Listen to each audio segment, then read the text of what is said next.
Good morning, students. Welcome back to your English language class. Today we are going to start a new topic, that is simple present tense. Now within this topic we are going to learn the structure and formation of different types of sentences. But first we need to understand what does this tense means, simple present tense. Simple present tense simply tells us about an action that takes place at the time of speaking. Okay? Meaning it is happening at current time. So the statements, the different types of statements varies. When I say it varies, I mean that there are different types of sentences. Example, assertive declarative sentences, exclamatory sentences, interrogative sentences, negative sentences. So all these types of sentences, we are going to see the structure one by one. So the first type of sentence that we are going to see is declarative sentence. Now what is the structure for declarative sentence? The structure for declarative sentence is subject plus verb. Now the verb that we are going to use for this tense will be in its first form. First form, when I say, it is present in the present form of the verb. Okay? We can also say it as verb 1. V1. Okay? Now, the subject that is written over here, they are first person, second person and third person. Okay? What is first person? First person will always start with the subject I. Okay? Second person will be always you. Third person is the person to whom we refer. He, she, it, okay, or name of any third person. Okay? Now, first person singular subject is I. With I, we use the verb 1, that is I sing. Plural is we. Plural means more than one. We sing. Coming to second person, you can see that the word remains the same. Why? Because whether it's singular or plural, for second person the subject remains the same. So, you sing. Whether it's singular or plural, we are going to use you both the ways. Now coming to third person singular subject is he, she, it and name. I have written name. Name can be one person name. Always remember that only one person's name can be mentioned in the sentence, not more than one. If it's more than one, then it is plural subject. Now also you have to make note that when we are writing the verb for the third person singular subject, you can observe that the verb is written with ending as S. The verb will end with the letter S. But for first person and second person, we don't use S at the end. But only for singular subject, third person, we use S at the end of the verb. Okay? So declarative sentence, I hope it is clear to you all. Now we are going to start with the negative sentences.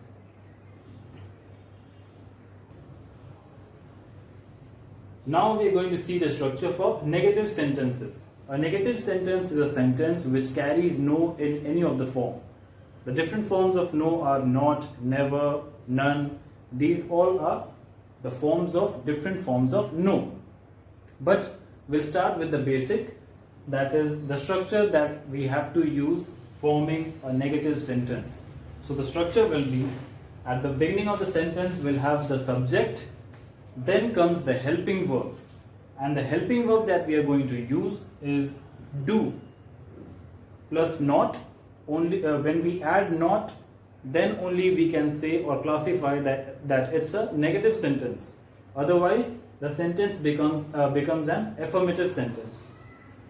Subject, helping verb plus not plus the main verb. The main verb has to be present in the first form.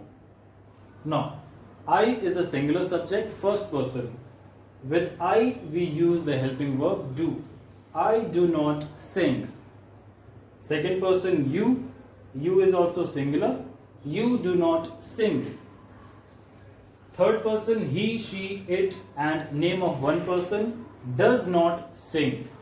So he, she, it or one person's name will carry the helping verb does. Okay? But Does will change to do when we are using the third person and it is plural. So with they and more than one person's name, we are going to use do. Okay? They do not sing. Ram and Shyam do not sing. So this is the formula for, or the structure for writing a negative sentence for singular and plural subject. So for plural subject, third person, we saw that we are going to use the helping verb do. For first person, plural subject will be we. For second person, like I told you, it will be the same. Okay? We do not sing, you do not sing, they do not sing. The difference comes only with the third person when we change it from singular subject to plural subject. For singular, we use does. For plural, we use do. Okay?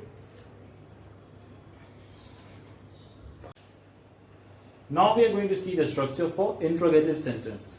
First, we need to understand what is interrogative sentence. Interrogative sentence is a sentence that asks you a question. Now, how do we frame question? And moreover, we have to see that the question we form has to be present in simple present tense. For first person, for second person, and third person, what are the helping verb used for these three persons? So all these things will be seen now. For interrogative sentence, the helping verb comes at the beginning of the sentence. Okay? Then comes the subject and then the verb. Also, we have to take note that whenever we are framing a question, whenever we are writing a question mark has to be given at the end of the sentence. Okay? So that was about the structure. You can write down the structure: helping verb, subject, verb, and question mark. Question mark is very important. Now, first person, we have to see the helping verb that we are going to use. So the helping verb will be do. With first person, that is I, we use the helping verb do. So now the sentence becomes, do I sing, ending with a question mark. Second person is you. The helping verb will be at the beginning. Do you sing? Question mark. Now for third person, you can see that I have written does. Okay? Because third person is the person whom we are talking about.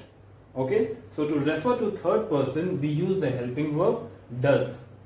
Does he sing? Does she sing? Does it sing? Does Ram sing? Now, name, when I have written over here, it means only one name. Okay? It can't be more than one name.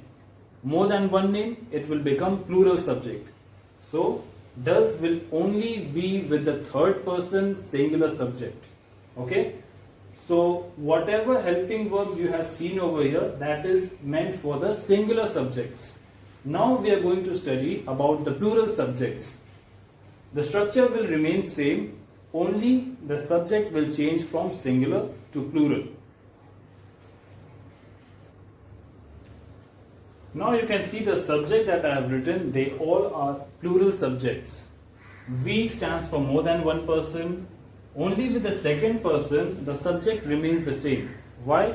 Because whether it's singular subject or plural subject, second person will be always you. Okay? So do we sing? Do you sing? Now coming to the third person, for singular subject, third person, we used does. Now for plural subject, third person, we are going to use do. Okay? Do they sing? Do Ram and Shyam sing? So the difference is only with the third person. Okay? Where does changes to do. Now this interrogative sentence, the structure that we saw for interrogative sentence is the first one. Okay? Why? Because interrogative sentences are of two types. The first one is yes-no questions and the other one is information questions. So that is why over here I have written yes-no interrogative sentence. Those questions which could be only answered in either yes or no. If you see, when the question is asked, we can either answer them in one word, either yes or no. Do we sing? Yes, I do. Do you sing? Yes or no. Okay? So that is why these statements, this structure is termed as yes no question. Now the other one is information question. Information question is a question where information has to be given out. When we give out information, it is not one word but it's a full sentence. Okay.